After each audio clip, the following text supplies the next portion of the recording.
The New York Jets hype train never slows down, but is this the year the hype is actually met? We're examining the state of the Jets roster today on the Locked On NFL Scouting Podcast.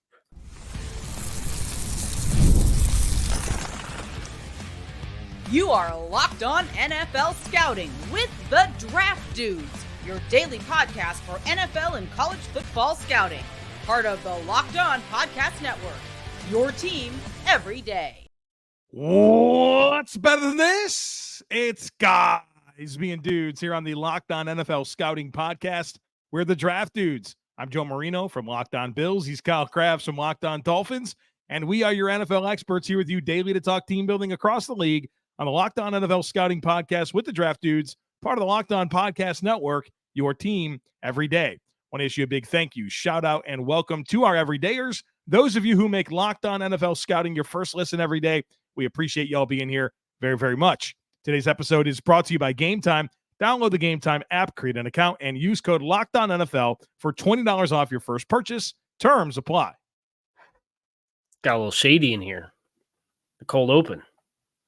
Talking about the hype train. Welcome to Jets Spotlight here on Locked On NFL Scouting. It's your turn, Jets fans. Is it great? Gangrene Nation, welcome. We're glad you're here. Gangrene, yeah. I'm sure you're very excited to hear a Dolphins guy and a Bills guy talk all about your football team. But that's exactly what we're going to do here on this episode, where if you're joining us for the first time, we've been working through our State of the Roster series, where every summer, Kyle and I, we examine every NFL roster. We study the players, we watch the film, and we put all of the players in buckets, and those buckets being a roster cornerstone, a quality starter, a rookie, adequate starter, replacement level player, quality depth, non-roster caliber, incomplete evaluation, or a practice squad developmental player. Each bucket has a score associated with it. It's weighted in terms of positional value. And at the end of the summer, we have a great idea of how the talent stacks up across the NFL. And so today we're going to show our work on the New York Jets. Excited to talk about this team.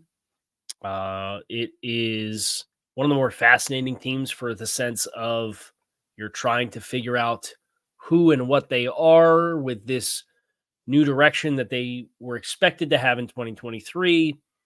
And the season ended before it really got started with the Aaron Rodgers injury because they got thrown right back into what they were trying to escape in the first place, which was kind of the shortcomings at quarterback with a really talented defense.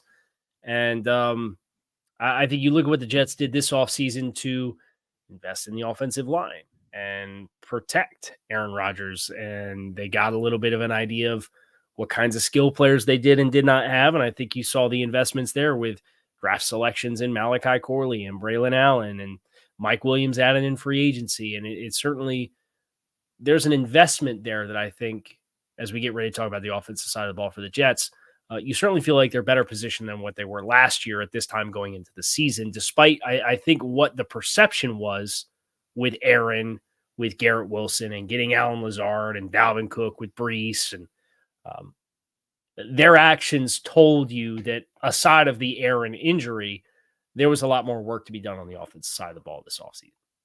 Yeah, and I think that really starts with the offensive line where they've made some upgrades here. Of course, adding two new tackles in Morgan Moses and Tyron Smith, both 33 years old, but both guys that can play. And certainly I like that better than what we were rolling with last year with Mekhi Becton and just kind of an unsettled other situation with Dwayne Brown. You're kind of relying on as like a 45-year-old tackle to be able to step in there. It didn't really work out. And then, of course, you hedged all that with a high first-round pick in Olu Fashanu out of Penn State. So your tackle situation is looking a lot better. And I think your guard spot with bringing in John Simpson, a high floor starter to kind of swap out with Laken Tomlinson. But I thought Joe Tippmann was probably one of the biggest bright spots on this team. Yeah, as a rookie in that offense with those players around him, for him to kind of play well and make you feel good about the pivot spot for this offensive line. And of course, Elijah Vera Tucker, if that guy's healthy, we know he can play. But the last couple of seasons, he's been very, very cut short due to injury. So there's a lot to like about the makeup of this offensive line if it can stay healthy and come together. And I think that's the starting point for, all right, we're optimistic about the offense because of Aaron Rodgers, but it's Aaron Rodgers with what is hopefully a better unit in front of him. Yeah, you at least have Fashanu as a insurance policy at tackle with Tyron Smith, and there's a lot of incentives that are baked in there for him to stay healthy amidst kind of him in his late stage career with some of the back injuries that he's dealt with. So you feel pretty good about tackle with the 1 through 3, right? And I think Wes Schweitzer is kind of a swing interior guy, is a high enough floor player that you probably feel like your 1 through 7 on your offensive line is pretty stable. And that's a good place to be. You mentioned Joe Tippmann and his development as a impactful net positive player for them, really good in pass protection. Him coming out kind of the book Wisconsin offensive lineman, right? The narrative there is the run blocking, because that's all Wisconsin can do offensively as far as their offensive attack. And I think the sky's the limit for Joe Tippmann as an athletic center who hit the ground running really well. So you love that as kind of the keystone of the entire group. And then you have the skill players around Aaron. And obviously Aaron Rodgers is such a X factor for them as far as what he looks like in this stage of his career. But to get an upgrade over Alan Lazard, it kind of hurts that you're stuck with the contract of Alan Lazard. He obviously comes over with Aaron as part of that transition from Green Bay. Very quickly found out that didn't have a lot of appeal. You get an upgrade there in Mike Williams. The challenge there is Mike Williams, like with Tyron Smith, is a critical piece that's been added, but how much can you really rely on Mike Williams? And I think that's where a couple of young guys are really critical for the Jets, whether that's Malachi Corley as their draft selection this year, or they had a couple of undrafted free agents in Brownlee and Gibson that they seem pretty excited about. They're different kinds of players. But there's a lot of youth in that wide receiver room that's, I think, going to determine just how effectively the Jets can attack you from a passing game perspective, because I don't want to put too many eggs in the Mike Williams basket.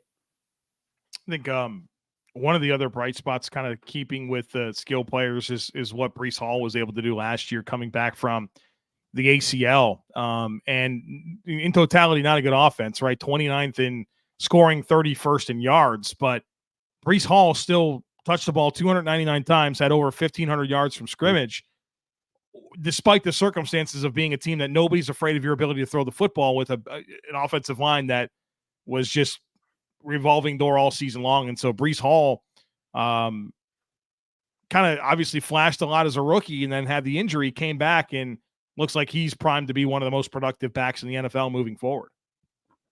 I will say I probably don't expect him to get 95 targets again this year. No. Yeah. Right. That's the operation of an offense that just can't pass the ball, right? Is it's just, all right, we're just going to dump it down to Breece and let him make something happen. And he did, to his credit, he caught 76 balls, was very productive, as you mentioned, in spite of that. But yeah, you love the fact that he played all 17 games, kind of felt like he got his legs back underneath of him. The explosive play element for Breece is where you get really excited.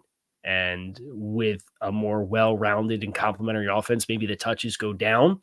They invested in a couple of backs in the draft with Isaiah Davis and Braylon Allen. So I think they're going to have the ability to maybe reduce the workload and optimize his touches to a degree in which they didn't do last year, which is like, look, we're either going to throw the ball to Garrett, or we're going to get the ball into Breece Hall's hands and let him make something happen in space as best as we can.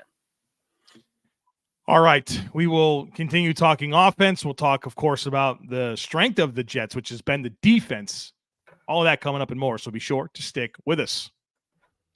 The NFL schedule is here, folks. So many high-profile games. The Jets are loaded up with high-profile games, especially early on. Maybe you want to get to some of these games. Well, if you do, check out Game Time. Game Time is the fast and easy way to purchase tickets for all the sports, music, comedy, and theater events near you. The app is awesome, easy to navigate. They specialize in last-minute tickets. They also give you flash deals, which are fun to, I was on there the other day looking at some concert tickets and got some flash deals that were really, really good. Plus, they give you a seat view, so you know exactly what to expect when you get to the venue.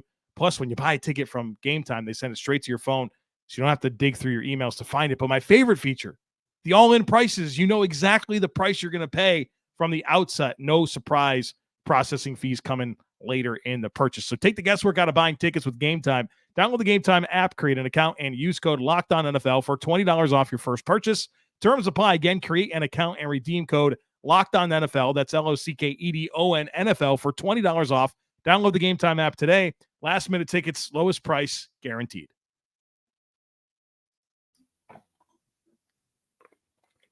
I've been battling the demons of a sneeze.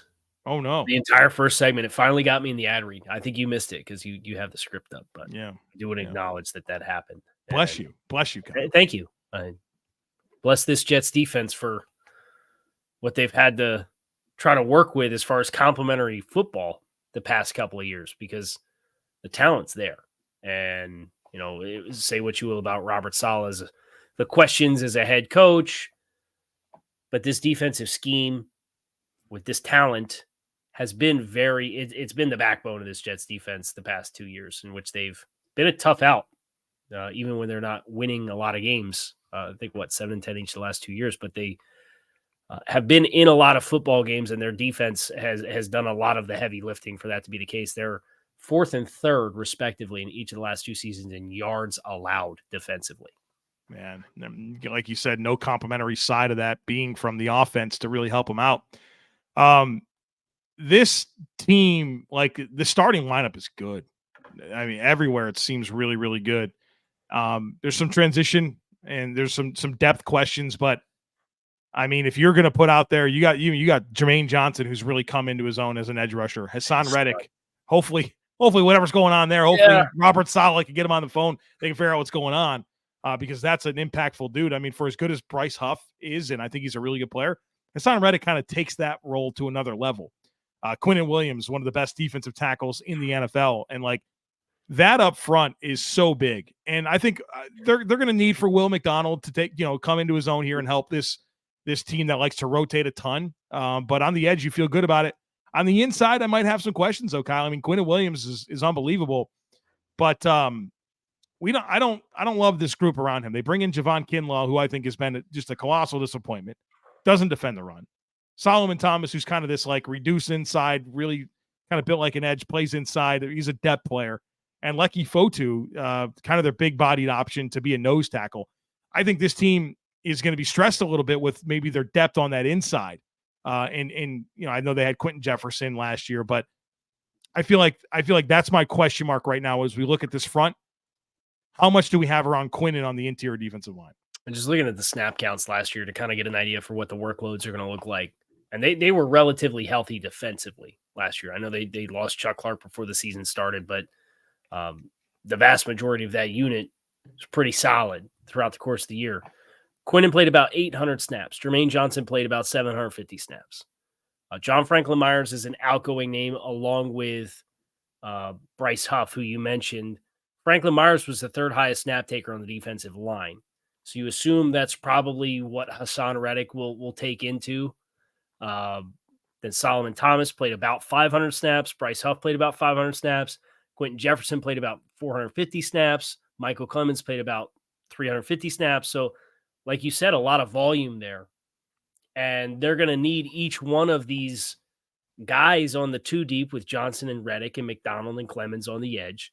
And then Quinnen and Kinlaw and Solomon Thomas, who's back, and Leki Fotu. Like, all those guys are probably going to play 300 plus snaps. Yeah. Between the vast majority of them between 700 and 300 snaps. So their depth there and the emergence of Will McDonald as a 1st-round pick and the continued growth of Jermaine Johnson to be a staple player. And I think he could be a cornerstone. We have him graded as a quality starter right now. I think he can be a cornerstone if he takes another leap this year, I think we'd probably come into next year and be like, yeah, it's a cornerstone edge player. I think it's fair to kind of question the spot opposite Quinnen. I think Solomon Thomas is what Solomon Thomas is. I think he's a good fit for the scheme. But as far as the anchor inside, I think that's a fair question to ask as far as who the other guys are.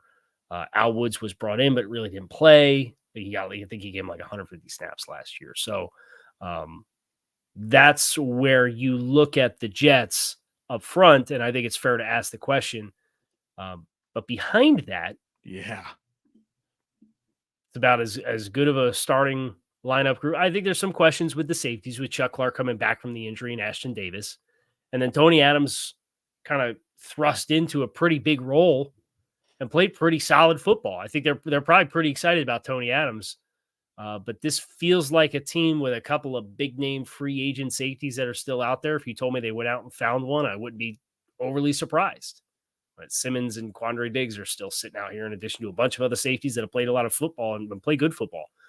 I think if they added another safety to that mix, man, you'd look at the back seven and you'd feel like the starting group is up there with just about anybody that you could possibly measure them against. Really good group of outside corners in Sauce Gardner and DJ Reed. Of course, we have Sauce Gardner as a franchise cornerstone. With Michael Carter in the slot with a good depth player and Isaiah Oliver behind him. Mm-hmm. So I like how that stacks up. I will say they need Sauce and DJ Reed to stay healthy because you're one snap away from either Brandon Eccles or Quantez Stiggers as a rookie coming from the CFL, being one of your Stiggers popped in minicamp, I heard. Okay. That's the buzz. Popped in the CFL as well. I would wonder if either Reed or Gardner went down, I think they'd want to try to get maybe Oliver on the outside.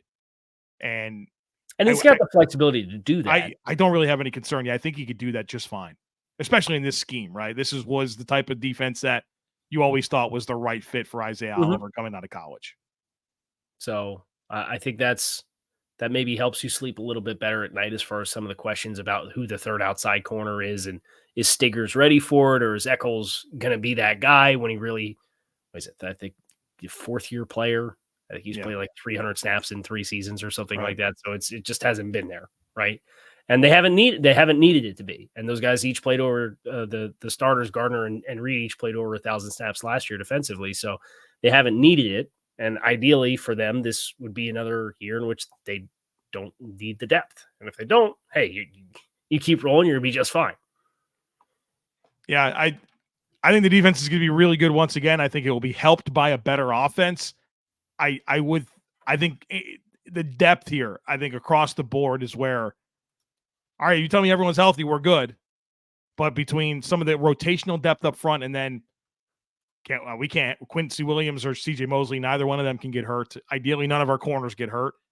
Safety, like we need to see Chuck Clark come back from injury. Like teams weren't lining up to sign Ashton Davis to be a starter for them, right? When he hit the market, he kind of came back late in free agency. So I feel like this team is not positioned particularly well to sustain a lot of injuries on the defensive side of the football, although really good scheme. And they'd have to have a bunch of them to really take away from a lot of quality starters that exist throughout this lineup. And a lot of guys that are still coming into their own, like you mentioned, the Jermaine Johnson, like I think the world of Jermaine Johnson. And of course he really turned it on. And I feel like he's on the brink of maybe being one of those star edge rushers. So, they're going to be coached well. And, I think they're going to be really excited by having some offense that they can lean on a little bit more as opposed to having to be the reason every single week that the Jets can be competitive. I think this is where it gets interesting for me. They're going to be better offensively. I mean, they can't possibly be worse again. All right, I'll knock on wood for Jets fans that I didn't just jinx you there, but they're going to be better offensively. But I do look at the depth chart on defense, and they've swapped out some players, and I think Haason Reddick, that addition is better than any individual player that they subtracted. Yeah. But if I asked you Lecky Fotu and Javon Kinlaw or Quentin Jefferson and Al Woods all day, Jefferson and Woods, I think that's a better grouping and combo. If I asked you Chuck Clark back or Jordan Whitehead was a good player for them. He is a good player. Yeah. And what was it? It was he went back to Tampa, and why am I blanking on his name? The GM in Tampa, Jason Light. Jason Light. He was like, "Yeah, letting him go was a mistake." Like he came out and said it, and when they brought him back, he was a good player for the Jets. And then John Franklin Myers. It's Bryce Huff and John Franklin Myers out. Haason Reddick's a better player, right? But more of the weight now goes on Clemens and McDonald to take the other snaps that Reddick's not going to. And I think that's where the question is for me when I look at the defensive depth chart amid knowing, hey, they're going to play more complementary football. But I look at some of the transitions and it's like, if you guys defensively have all your core guys, and again, I know you lost Chuck Clark at the beginning of the season, but everybody else was around. Yeah. And if you can do that again, then I think you guys are going to have a very fierce defense, and it's going to be a big time problem. And we didn't really talk about the linebackers with Mosley and Quincy Williams. Studs. It's a nice glue combo to go with that as well. And you alluded to the quality starters that can kind of hold that group together. Long way of saying I do think they've maybe have made micro steps back in certain units of the defense, but I still think the collective group, as long as they're available, is going to have them playing very competitive football season long. All right, folks, we are going to tie a ribbon on this Jets conversation, so be sure to stick with us.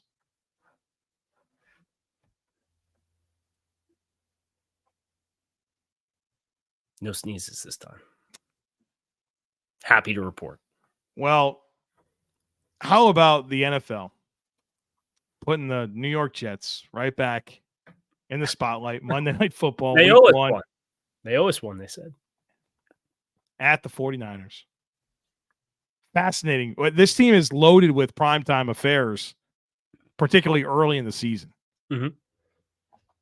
And I think it's an interesting dynamic when you consider the Jets, not only with Aaron Rodgers and some of the expectations that exist with him, but a lot of their very important players, your little left tackle, Tyron Smith, Mike Williams at receiver, when he's healthy, he can be very productive. He's battled his own injury stuff.